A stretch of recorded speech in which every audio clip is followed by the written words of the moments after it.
ক্রিকেটের শতবর্ষের রেখায় অনেক বিন্দুর মাঝে লাল সবুজের তো ওই একটাই আমি যে স্থায়ী অমাবস্যার রাতের ওই জ্যোৎস্নার আলো, যে মৃদু হলেও অন্ধকারে পথ দেখিয়েছে বাংলাদেশের ক্রিকেটকে। আমি যে বর্ষার বাতাসে মুকুলিত বসন্ত, আমি ক্রিকেটের পংক্তিমালায় নতুন এক মাত্রা।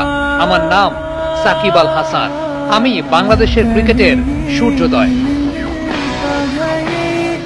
বাংলাদেশের ক্রিকেট যদি একটা কাব্যগ্রন্থ হয়, তাহলে এর সনেট বা চতুর্দশপদী সাকিব আল হাসান। কবি যা রচনা করেন তাই কবিতা, সাকিব যা দিয়েছেন তাই বাংলাদেশের ক্রিকেট। ক্রিকেটে লাল সবুজের ব্র্যান্ডিং এর বিশ্বায়নের শুরুটা তার মাধ্যমেই। নিজে সমীহ আদায় করেছেন, বিশ্ববাসীকে বাধ্য করেছেন বাংলাদেশকে সমীহ করতে।